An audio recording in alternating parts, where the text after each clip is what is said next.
बिस्मिल्लाहिर्रहमानिर्रहीम। किस्त नंबर 5, बदलते रिश्ते। अच्छा बात सुनो राशिद। अरशद ने राशिद को जाते हुए रोका। जी साहब, मैंने तुम्हें कहा था कि एक मुलाजमा का बंदोबस्त करो। पहले वाली तो भाग गई अपने यार के साथ। जी साहब, मैं बात की है, मेरी बेटी है वो साहब, वो आगे पढ़ना चाहती है, आप इसे ही नौकरी दे दें। राशिद इस कदर मजबूर था कि अपनी बेटी के लिए भी मुलाजमत के लिए मान गया। अब वो जवान भी हो चुकी थी। इसकी शादी की बहुत फिक्र राशिद को फिक्रमंद करके रखती थी। राशिद का एक ही बेटा था जिसको नशे की लत पड़ चुकी थी। राशिद की बीवी जो अब बीमारी की हालत में थी, घर में फाकों की कैफियत थी। राशिद के बेटे ने अपने नशा पूरा करने के लिए घर की कीमती चीजें फरोख्त करना कर चुका था।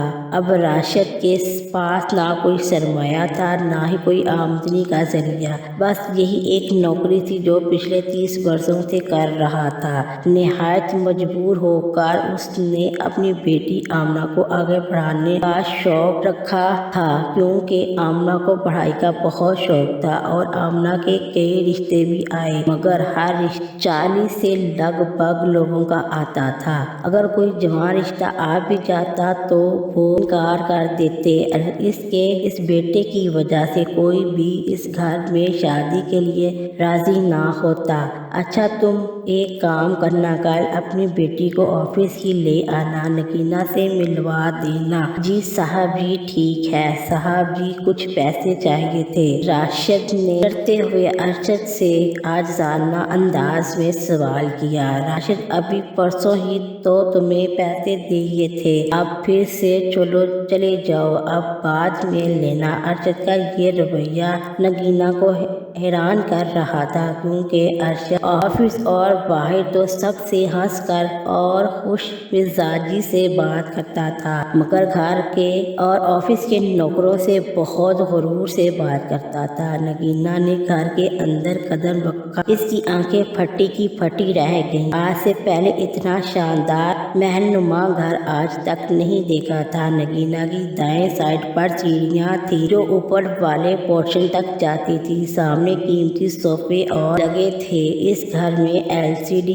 और लाउंज में एक बड़ा टीवी 8 से 10 वाला और ऊपर वाले पोर्शन में 8 कमरे थे। ये घर तकरीबन 50 मरले का होगा, जिसकी डेकोरेशन शहाना थी, उसने ख्वाब में भी ना देखी हुई। हर कमरे में टाइल लगी हुई थी। AC में तुम इधर बैठो, मैं अपनी वालदा को बताकर आता हूँ। अरशद ने नगीना को सोफे पर बैठने का बोला और खुद कमरे में चला गया। कुछ देर बाद आया और नगीना को अम्मी से मिलवाया। मामा, ये नगीना है जिनका मैंने जिक्र किया था। अरशद की वालदा ने एक नज़र इसे देखा और कुछ बोले बगैर आंखें बंद कर ली। नगीना को महसूस हुआ जैसे इसकी माँ राजी नहीं। अरशद की माँ अरशद से ज्यादा मुअज़्ज़ज़ औरत थी, मगर अरशद भी इसका बेटा था जो अपना बिजनेस देख रहा था। वो और वालदा से बात तक ना करता था।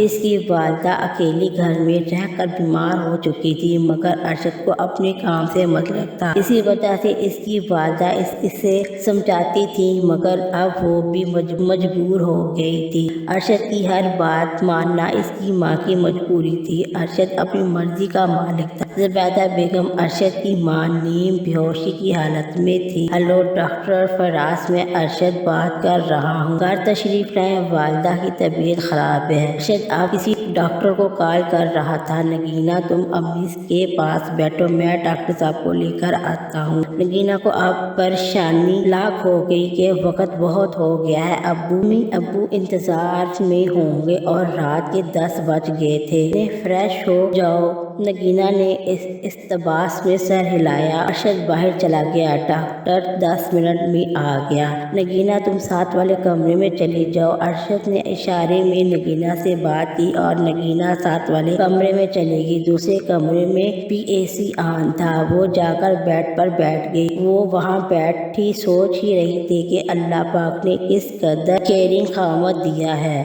डॉक्टर जा चुका था। नगीना शीशे के सामने बैठे दुपट्टा उतारे अपने बाल सेट कर रही थी। नगीना के जिस्म से निकलने वाली महक पूरे कमरे में फैल चुकी थी, मगर उससे एहसास ना हो रहा था कि वो गुनगुनाती हुई अपनी बाल संवार ही रही थी कि अरशद नगीना के पीछे से कमरे की जानिब से बगल में आ गया। अरशद, ये क्या कर रहे हैं? प्लीज छोड़े, कोई आ जाएगा। नहीं मेरी जान, अम्मी सो चुकी हैं और घर पर कोई भी नहीं। ये वही कमरा था जिधर अरशद ने पहली लड़की के साथ ही सब किया था। अरशद ने नगीना को इस तरह से पकड़ा था, नगीना को इसका पकड़ना भी पागल बना रहा था। अरशद प्लीज मत करें, ये सब ठीक नहीं। अरशद जो अब नगीना के सामने आ चुका था, इसका चेहरा थाम कर नगीना को मुकम्मल मदहोश कर चुका था। नगीना ने भी खुद को आज़ाद करवाने की कोशिश छोड़ दी थी। नगीना मुकम्मल तौर पर अपने होश खो बैठी और अरशद के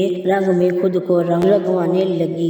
नगीना गुस्से में लाल पीली हो रही थी। अरशद, आपने अच्छा नहीं किया। नगीना की आंखों से मुसलसल आंसू जारी थे। अरशद ने नगीना को बहुत प्यारे अंदाज में माजरत की और कहा, तुम मेरी इज्जत थी, अब भी हो। अरशद, हमने बहुत बड़ी गलती कर दी है। नगीना जो अब कर्ब की हालत से गुजर ही रही थी, इसका लहजा थोड़ा सा सख्त था, मगर अब क्या हो सकता था? जो होना था हो चुका। चलो मैं तुम्हें छोड़ आता हूँ, तुम्हारी तबीयत ठीक नहीं है, कपड़े पहन लो। नगीना कुछ बोलने बगैर तैयार हो चुकी थी और घर पहुंचकर खुद को कोस रही थी। नगीना को कपकपी रात से लगी हुई थी, वो ठीक तरीके से सो भी ना पाई। नगीना ने अपना मोबाइल बंद करके रखा था। अरे बेटा, तुम्हें तो बहुत सख्त बुखार है, कितना जिस्म तप रहा है। नगीना को चुप लगी हुई थी। दवाई लेने के बाद नगीना की तबीयत कुछ बेहतर थी। मोबाइल ऑन करने के बाद 50 के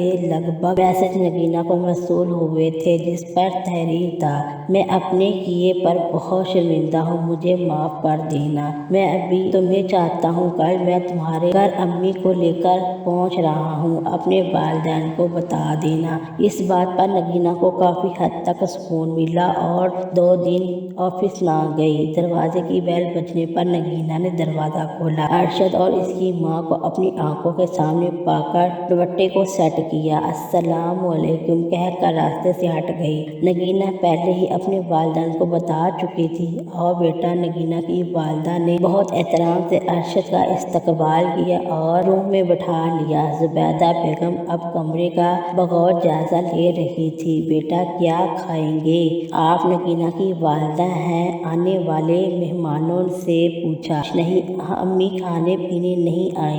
जुबैदा ने अरशद के मुंह से अम्मी का नाम सुना तो अरशद की तरफ बोलने लगी। अरशद ने साथ ही बात को बदल दिया। आओ बैठो बेटा। नगीना की वालिदा ने दरवाजा खोलने पर नगीना को अंदर आने को कहा। नगीना के हाथ में चाय की ट्रे थी। नगीना ने ट्रे टेबल पर रखते हुए नजरें चुराते हुए नाराजगी के अंदाज में अरशद को देखा। भरमज़दा चेहरा बना था। अरशद के ऐन सामने जा बैठी। इंशाल्लाह नेक्स्ट पार्ट अगली वीडियो में। अस्सलाम वालेकुम व रहमतुल्लाहि व बरकातुहू।